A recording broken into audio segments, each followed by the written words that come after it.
Assalamualaikum warahmatullahi wabarakatuh. Kesempatan malam ini saya ingin cerita akhirat saja. Sudah pernah ke akhirat belum? Mau? Kalau mau saya daftar, besok berangkat. Salah satu rukun iman yang 6, percaya kepada adanya akhirat. Satu saat alam ini akan hancur sehancur-hancurnya. Bumi, gempa, gunung meletus, air laut tumpah ke darat, planet-planet bertabrakan, halilintar menyambar, angin topan bertiup, semua yang bernama hidup mati. Itu kiamat. Lalu kita akan dibangkitkan di padang mahsyar, dibangkitkan dari kubur kita masing-masing. Dan subhanallah, pada saat bangkit dari kubur itu, keadaan muka kita ini menurut satu riwayat berubah menurut amalan kita masing-masing. Jangan heran nanti ada yang dibangkitkan dari kuburnya itu mukanya berubah jadi muka tikus. Hebat sekali, badannya badan manusia, tangannya tangan manusia, mukanya muka tikus. Sebab apa? Sebab waktu di dunia amalannya amalan tikus. Apa amalan tikus itu? Suka menggeragoti barang yang disimpan rapi-rapi.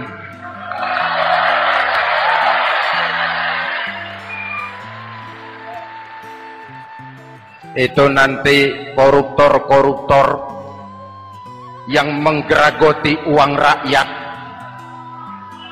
itu nanti bangkit mukanya muka tikus.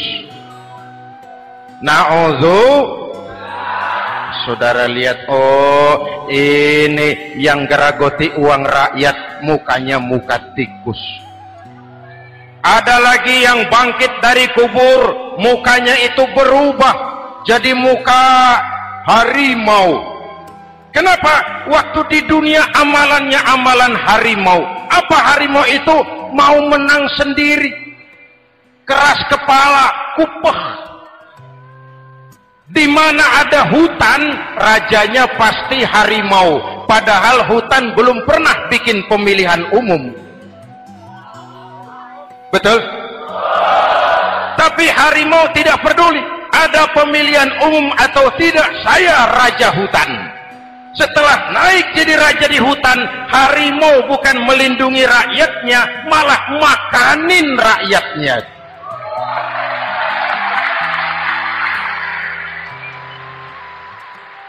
Orang-orang yang mau benar sendiri. Ada lagi yang bangkit dari kubur gagah, mukanya muka ketek. Sebab apa? Waktu di dunia amalannya amalan ketek. Apa ketek itu? Rakus, serakah, tamak.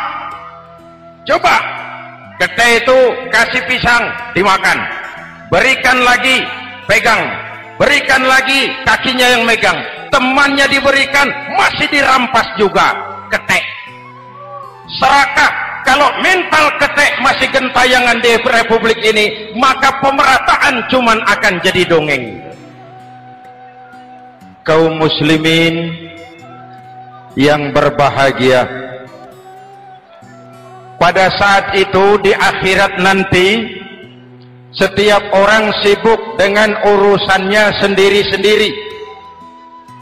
Boleh jadi setiap kita lalu akan dimintakan pertanggungjawaban jawab.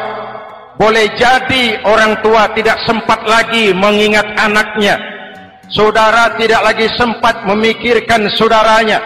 Tiap orang akan dimintakan pertanggungjawaban jawab.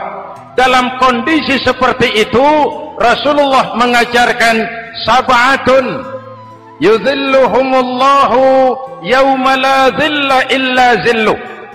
Ada 7 golongan manusia yang di akhirat nanti akan langsung mendapat perlindungan dari Allah Subhanahu wa ta'ala. Orang lain sibuk, dia tenang. Orang lain resah dan gelisah, dia ayem. Kenapa? Mendapat perlindungan dari Allah. Sebab ketika di dunia ia memberikan perlindungan kepada orang banyak. Siapa mereka? Mudah-mudahan kita termasuk salah satu di dalamnya. Mencari perlindungan Allah lebih-lebih dalam situasi sekarang ini. Pertama, imamun adil yang akan mendapat perlindungan langsung dari Allah adalah pemimpin yang adil. Sebab apa? Pemimpin yang adil melindungi banyak rakyat, maka pantas di akhirat dilindungi oleh Allah Subhanahu. Kita ini kan zon politikan. Kita ini makhluk yang tidak mungkin hidup sendiri-sendiri. Untuk melaksanakan hajat bersama, kita memerlukan pemimpin. Memilih pemimpin itu tidak sulit. Dalam fikih ketika sholat itu dijelaskan bagaimana cara memilih imam. Siapa yang diangkat jadi imam? Pertama, a'lamuhum. Orang yang paling alim di kampungmu siapa? Angkat jadi imam. Yang paling alim, paling menguasai persoalan sehingga bisa membawa bangsa keluar dari kesulitan. Pemimpin yang bisa menyelesaikan masalah, bukan yang menimbulkan masalah.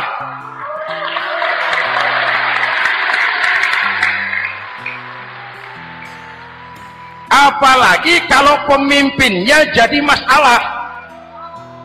Bagian dari masalah. Ini namanya pengurus jadi urusan. A'lamuhum. Pak, di kampung saya ada 2 orang. Alimnya sama. Yang mana yang jadi imam? Afsahuhum. Yang lebih fasih lidahnya. Yang paling pandai menyuarakan aspirasi rakyatnya. Punya sense of crisis. Yang satu alim tapi pelo. Yang satu alim tidak pelo. Yang tidak pelo jadi imam. Kenapa? Tidak sah orang fasih bermakmum kepada imam pelo. Pak, ini imam pelo, makmum pelo semua. Sah. Namanya kampung pelo. Aduh Pak, ini 2 orang alimnya sama, fasihnya sama. Yang mana yang jadi imam? Aktsaruhum sinnan. Yang lebih tua umurnya, senioritas baru dihitung. Lahirnya bareng Pak. Yang mana yang jadi imam? Awaluhum hijratan. Yang lebih dulu tinggal di situ. Yang punya semangat nasionalisme yang tinggi. Yang cinta kepada bangsa dan rakyatnya.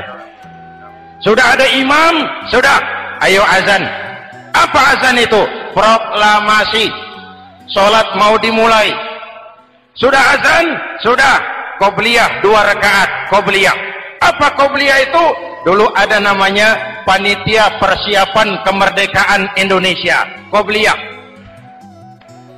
Sudah qobliyah? Sudah. Luruskan shaf. Atur barisan yang lurus. Rapatkan barisan. Apa ini?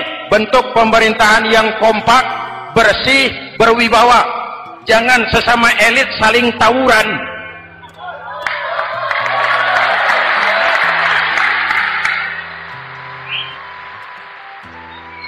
Luruskan shaf. Lalu shaf yang terdepan hendaknya diisi orang yang sedikit alim. Tidak perlu alim betul, sedikit alim. Maksudnya apa? Kalau imam keliru dia bisa tegur. Kalau imam salah dia bisa tegur. Kalau imam batal dia bisa gantikan. Ini wakil-wakil makmum. DPR, DPRD. Wakil-wakil makmum. Sudah. Ayo imam pimpin sholat. Sepakati dulu kita mau sholat apa? Rakaatnya berapa? Surah yang mau dibaca apa? Pakai sujud tilawah apa tidak, supaya makmum tidak kaget-kagetan. Rakyat harus dikasih tahu pemimpinnya mau kemana, visinya apa, supaya makmum ikutnya ikhlas. Jelas? Hadirin yang saya hormati, kita memerlukan pemimpin yang adil, yang menaungi rakyatnya, sehingga dengan demikian nanti mereka akan dinaungi langsung oleh Allah Subhanahu. Mudah-mudahan Allah memberikan kepada kita rakyat dan bangsa Indonesia ini pemimpin yang adil. Saya yakin perjalanan waktu akan mengantarkan kita di mana orang-orang akan terbuka topengnya, sehingga akan jelas mana pembela rakyat, mana penyengsara rakyat.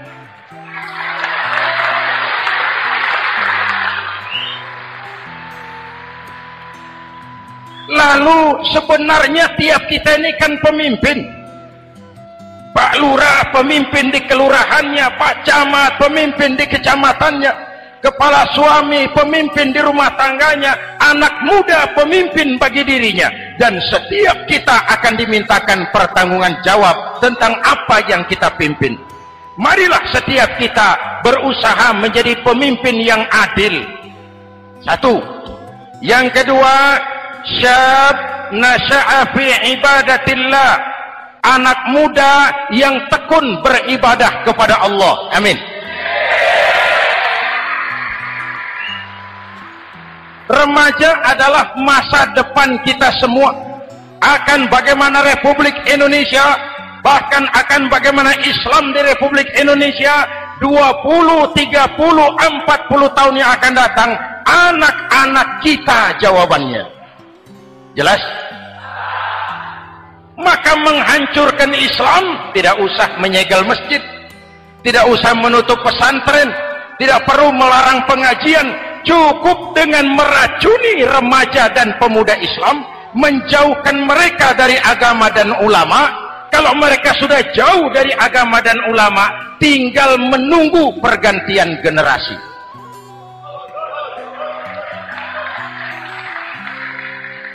Maaf, kalau yang sudah 60 tahun ke atas itu saya anggap angkatan selamat, generasi tanda seru.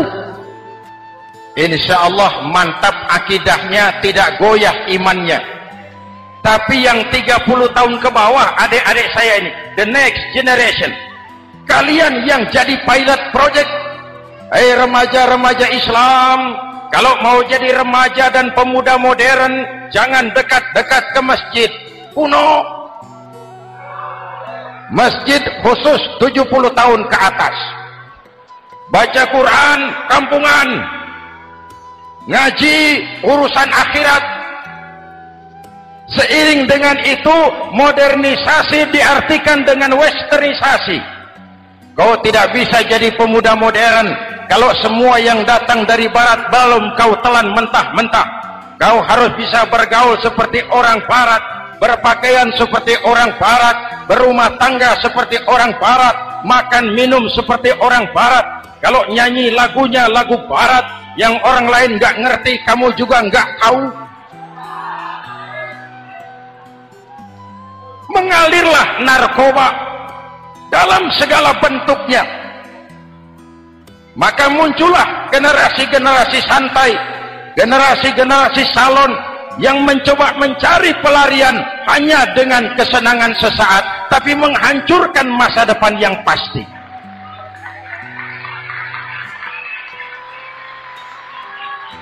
Maka mengalirlah free love, free sex, Samenleben, hidup bersama di luar nikah alias kumpul.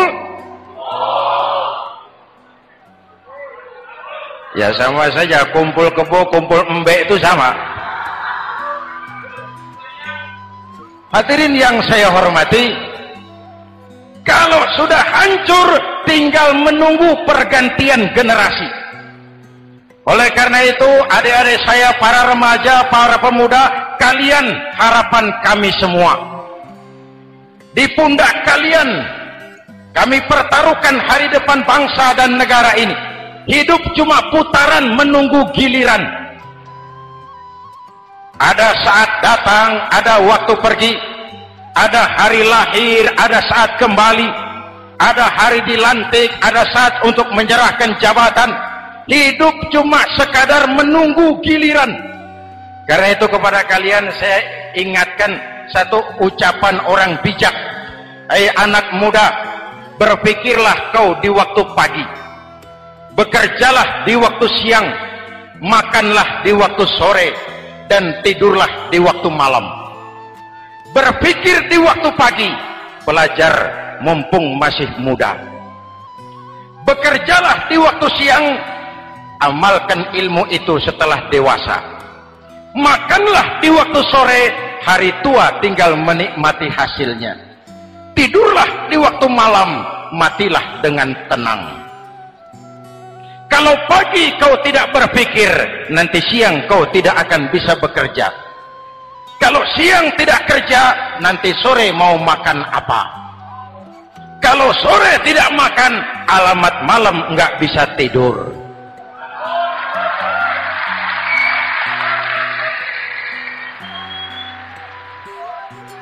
Kalau waktu remaja, waktu muda maunya santai-santai saja, dewasanya bingung. Kalau dewasanya bingung, hari tua terlunta-lunta. Kalau hari tua terlunta-lunta, matinya menteleng. Maka lebih baik makan singkong betulan daripada makan roti mimpi.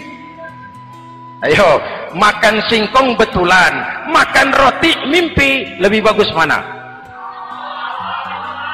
Lebih bagus makan roti betulan. Kalau perlu, lebih baik sekolah sambil dagang koran, sekolah sambil parkir mobil, sekolah sambil semir sepatu, daripada petatang peteteng tanpa prospek hari depan yang ada artinya.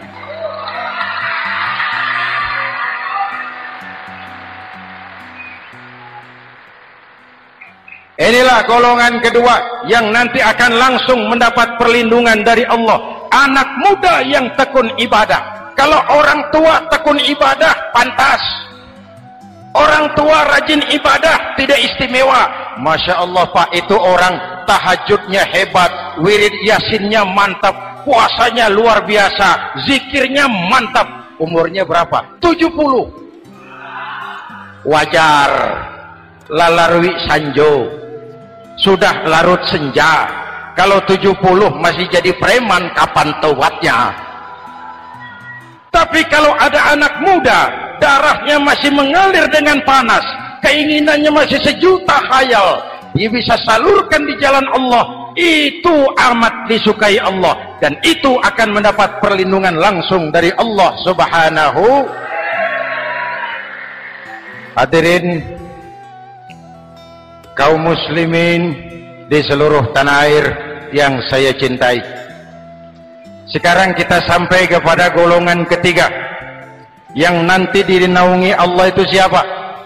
Rajulun qalbuhu mu'allaqun bil masajid, seseorang yang hatinya selalu terpaut kepada masjid.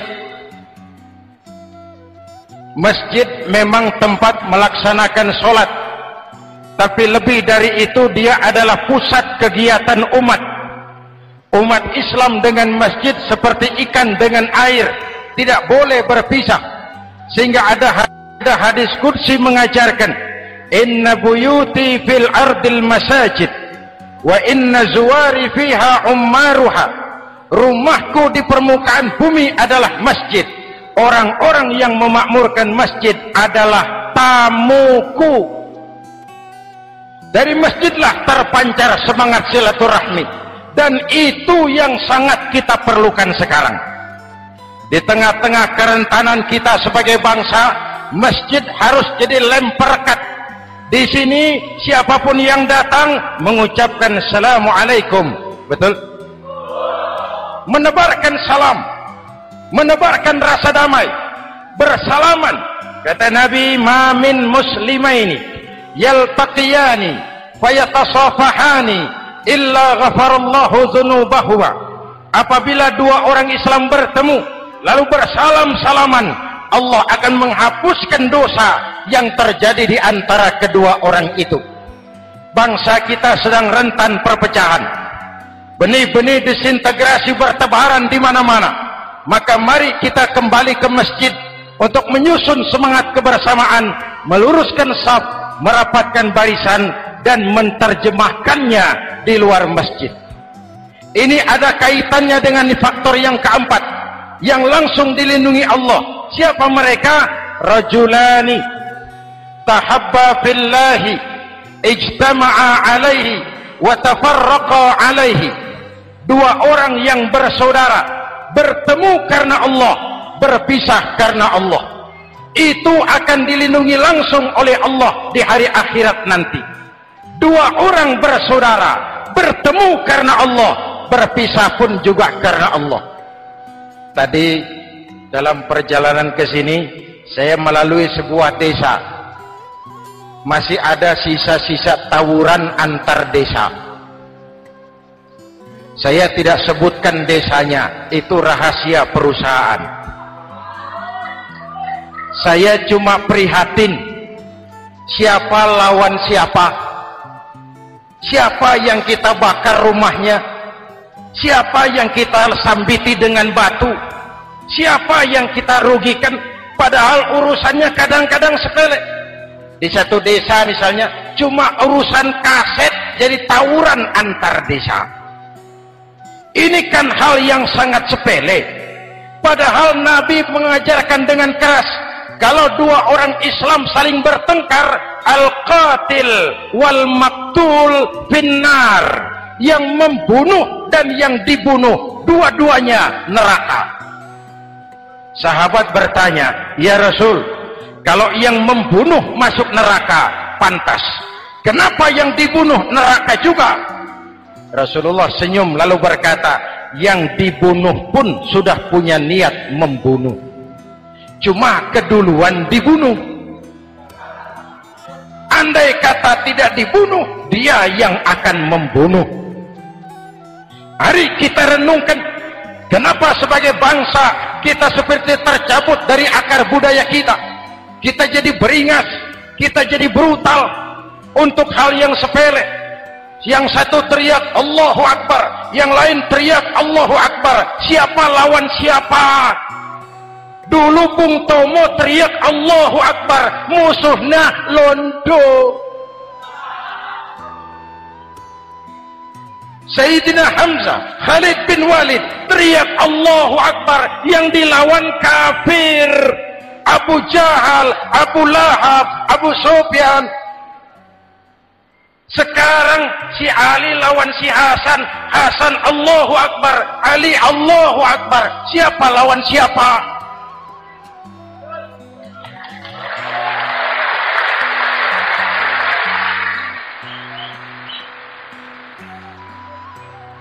Kenapa kita jadi begitu mudah menggunakan nama Tuhan untuk melampiaskan ambisi pribadi?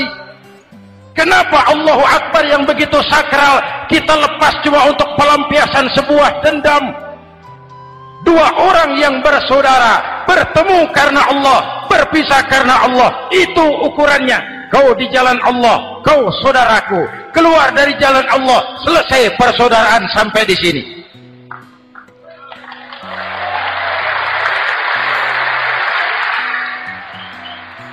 Hadirin, lewat mimbar ini saya kembali menekankan, mari kita pelihara kerukunan.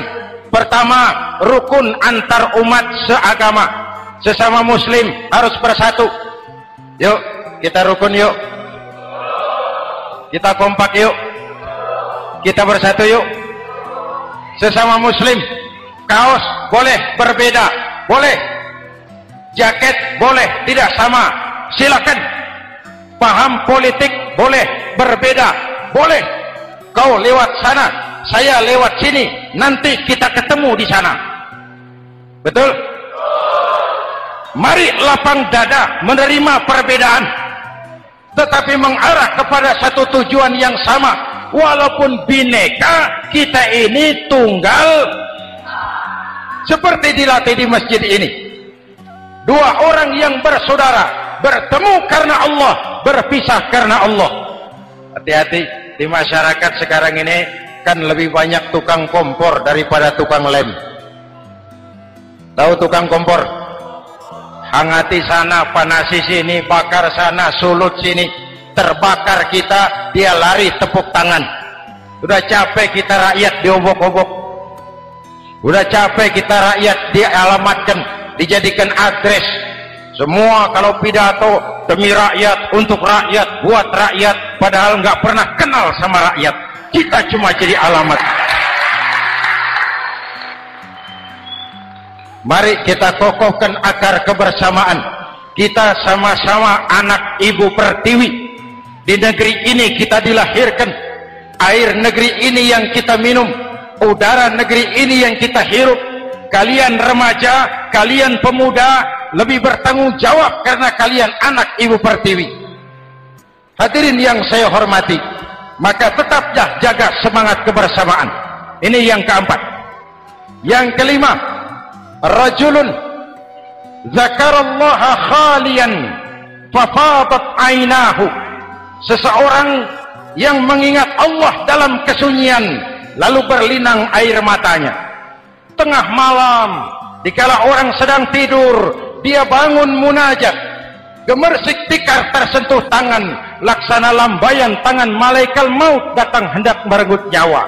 Terbayang dosa yang pernah dia kerjakan, air mata berurai membasahi pipi tanpa terasa. Orang yang munajat semacam itu nanti langsung mendapat perlindungan dari Allah Subhanahu. Saya pernah baca hadis qudsi, merinding bulu kuduk saya mendengar hadis qudsi ini.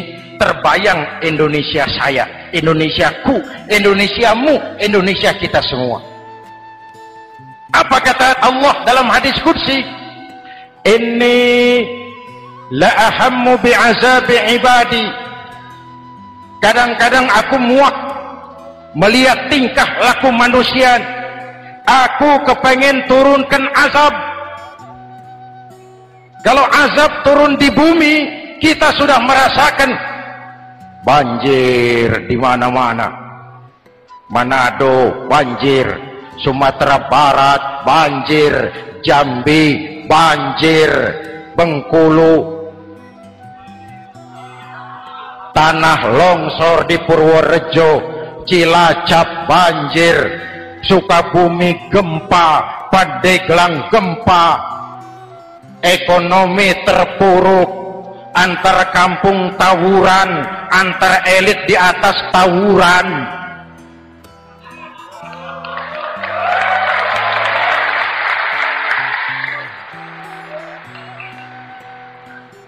Hutang numpuk,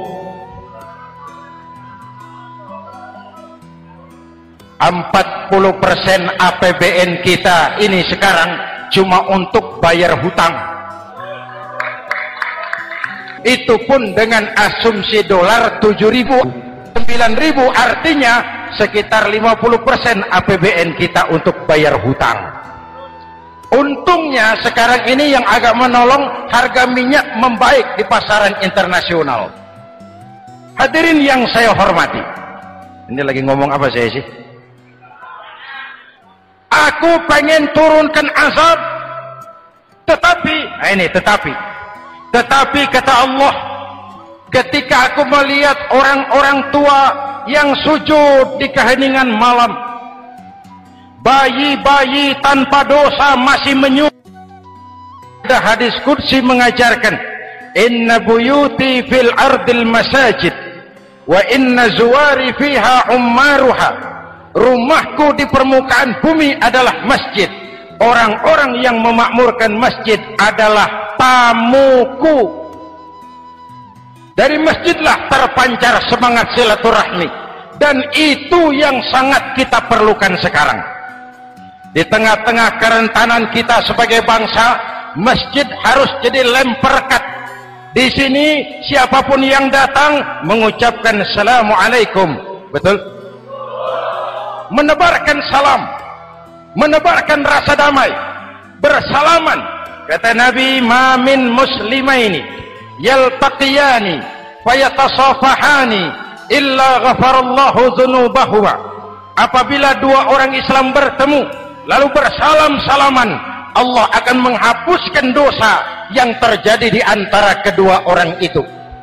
Bangsa kita sedang rentan perpecahan, benih-benih disintegrasi bertebaran di mana-mana.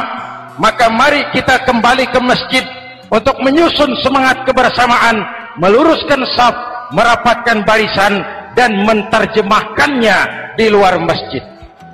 Ini ada kaitannya dengan faktor yang keempat yang langsung dilindungi Allah. Siapa mereka? Rajulani tahabba fillahi ijtama'a alaihi wa tafarraqa alaihi. Dua orang yang bersaudara, bertemu karena Allah, berpisah karena Allah. Itu akan dilindungi langsung oleh Allah di hari akhirat nanti. Dua orang bersaudara, bertemu karena Allah, berpisah pun juga karena Allah. Tadi dalam perjalanan ke sini saya melalui sebuah desa. Masih ada sisa-sisa tawuran antar desa. Saya tidak sebutkan desanya, itu rahasia perusahaan. Saya cuma prihatin siapa lawan siapa. Siapa yang kita bakar rumahnya? Siapa yang kita sambiti dengan batu? Siapa yang kita rugikan? Padahal urusannya kadang-kadang sepele. Di satu desa misalnya cuma urusan kaset jadi tawuran antar desa. Ini kan hal yang sangat sepele. Padahal Nabi mengajarkan dengan keras, kalau dua orang Islam saling bertengkar, al-qatil wal maktul finnar, yang membunuh dan yang dibunuh dua-duanya neraka. Sahabat bertanya, ya Rasul, kalau yang membunuh masuk neraka pantas, kenapa yang dibunuh neraka juga? Rasulullah senyum lalu berkata, yang dibunuh pun sudah punya niat membunuh, cuma keduluan dibunuh. Andai kata tidak dibunuh, dia yang akan membunuh. Mari kita renungkan, kenapa sebagai bangsa kita seperti tercabut dari akar budaya kita. Kita jadi beringas, kita jadi brutal untuk hal yang sepele. Yang satu teriak Allahu Akbar, yang lain teriak Allahu Akbar. Siapa lawan siapa? Dulu Bung Tomo teriak Allahu Akbar, musuhnya londo. Sayyidina Hamzah, Khalid bin Walid teriak Allahu Akbar, yang dilawan kafir. Abu Jahal, Abu Lahab, Abu Sufyan. Sekarang si Ali lawan si Hasan, Hasan Allahu Akbar, Ali Allahu Akbar. Siapa lawan siapa?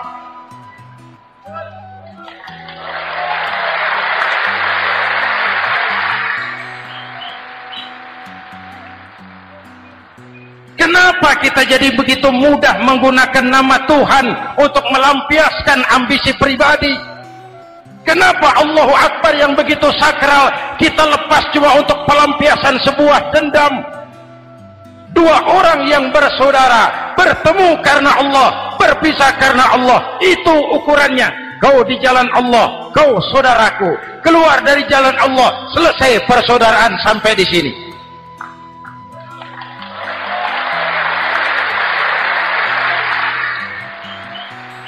Hadirin, lewat mimbar ini saya kembali menekankan, mari kita pelihara kerukunan. Pertama, rukun antar umat seagama, sesama muslim harus bersatu. Yuk kita rukun, yuk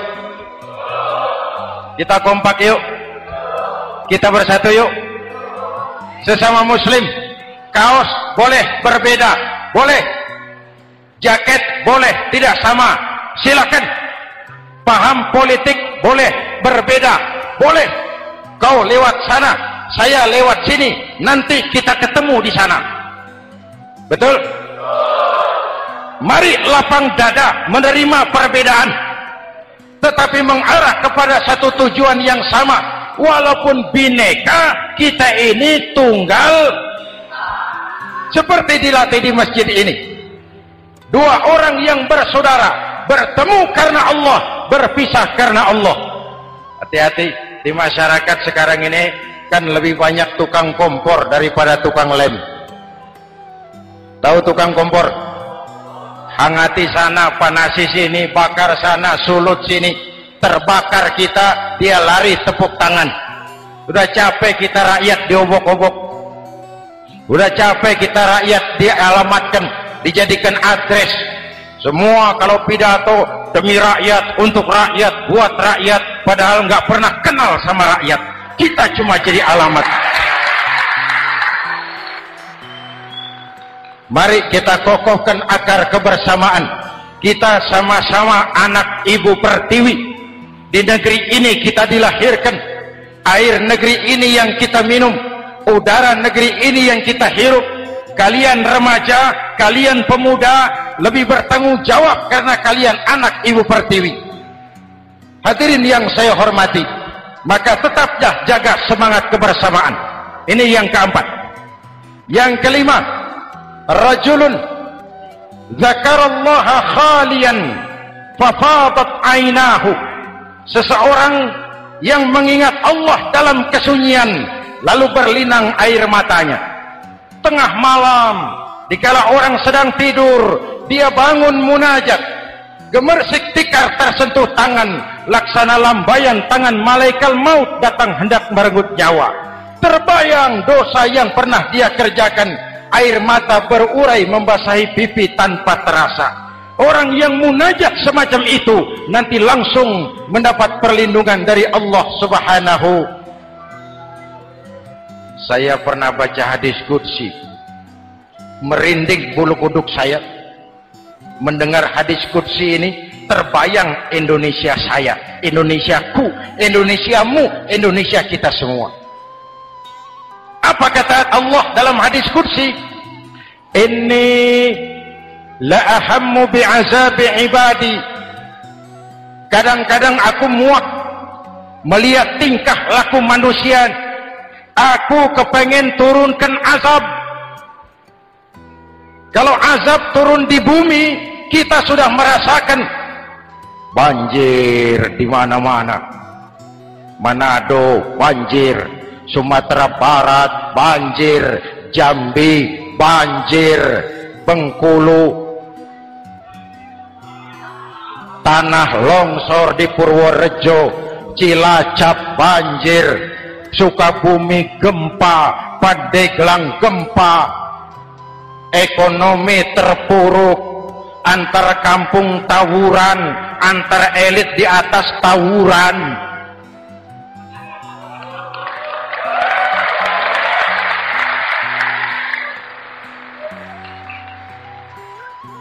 Hutang numpuk. 40% APBN kita ini sekarang cuma untuk bayar hutang. Itu pun dengan asumsi dolar 7.000, 9.000, artinya sekitar 50% APBN kita untuk bayar hutang. Untungnya sekarang ini yang agak menolong, harga minyak membaik di pasaran internasional. Hadirin yang saya hormati, ini lagi ngomong apa saya sih? Aku pengen turunkan azab, tetapi kata Allah, ketika aku melihat orang-orang tua yang sujud di keheningan malam, bayi-bayi tanpa dosa masih menyusu, binatang ternak melata mencari makan, murkaku surut, azab aku tarik kembali. Ayo renungkan hadis ini. Allah mau marah nggak jadi, azab ditarik, kesulitan diangkat, pertolongan datang, ada yang meredam murka Allah. Allah mau marah nggak jadi. Kenapa? Orang-orang tua yang tengah malam sujud sambil berlinang air mata, itu yang meredam murka Allah, yang ikhlas menangis kepada Allah, bukan menangis berdasarkan pesanan. Ini kan sekarang apa yang nggak bisa dipesan? Istighosah pesanan, demo pesanan, 10.000 berangkat. Ngerti apa enggak urusan soal lain.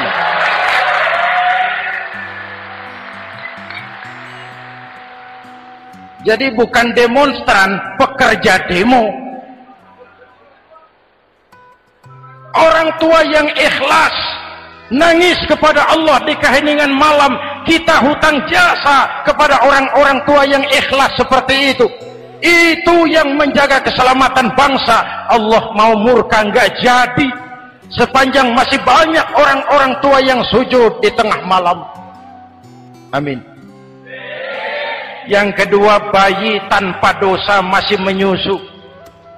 Tanpa dosa. Binatang melata mencari makan. Sekarang bagaimana kesulitan, gak mau panjang. Mengamalkan hadisnya terbalik. Yang disuruh itu orang tua tengah malam sujud. Bayi tanpa dosa nyusu.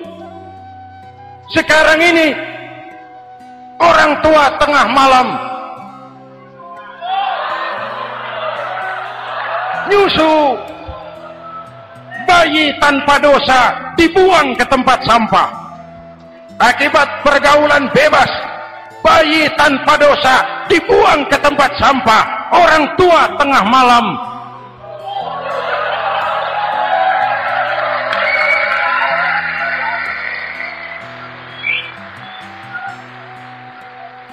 hadirin. Yang keenam, rajulun da'athum ra'atun zatu mansibin wa jamalin ila nafsiha faqala inni akhafu Allah rabbal alamin. Orang yang bermoral dibujuk rayu oleh perempuan cantik, lalu dia berkata, maaf, saya takut kepada Allah. Orang bermoral yang merasakan kehadiran Allah dekat dalam hidup. Umpama waktu puasa, saudara sholat zuhur, sebelum sholat saudara berwudu. Ketika berkemur saudara korupsi, sedikit airnya saudara minum. Jangankan polisi, teman wudhu sebelah pun tidak tahu kalau waktu berkemur saudara korupsi. Kenapa kita tidak mau melakukan? Ada rasa malu kepada Allah. Ini yang perlu kita tumbuh kembangkan, rasa malu kepada Allah subhanahu wa ta'ala. Yang ketujuh, rajulun tasaddaqa bi sadaqatin fa akhfaha. Orang yang bersedekah lalu disembunyikan sehingga tangan kiri tidak tahu apa yang diberikan oleh tangan kanan. Orang yang punya kepedulian tinggi tetapi ikhlas menolong yatim, membantu sesama dalam rangka menegakkan masyarakat yang adil dan makmur. Mari kita mohon kepada Allah, semoga kita semua senantiasa dalam perlindungannya di dunia ini dan lebih-lebih di akhirat nanti. Al-Fatihah. A'udzubillahi Siratal ladzina an'amta 'alaihim ghairil maghdubi 'alaihim waladdallin. Amin. Bismillahirrahmanirrahim. Alhamdulillahirabbil alamin. Allahumma shalli ala Muhammad wa ala alihi wa sahbihi ajmain. Rabbana taqabbal minna salatana wa siyamana wa qiyamana wa takhashu'ana wa ta'abbudana wa tammim taqsirana ya arhamar rahimin. Allahumma ja'alna minas su'ada'il maqbulin wa la taj'alna minal ashqiya'il mardudin. Rabbana zalamna anfusana wa illam taghfir lana wa tarhamna lanakunanna minal khasirin. Afdalu ma qultuhu ana wan nabiyyuna min qabli la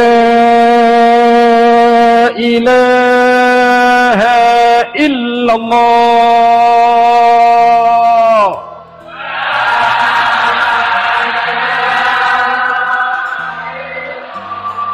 La ilaha illallah.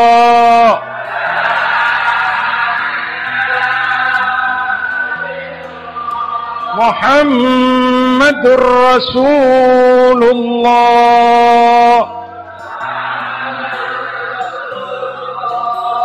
Kalimatu haqqin 'alaiha nahya wa 'alaiha namut wa 'alaiha nubashu insyaallah minal aminin. Wa akhiru da'wana alhamdulillahi rabbil alamin. Assalamualaikum warahmatullahi wabarakatuh.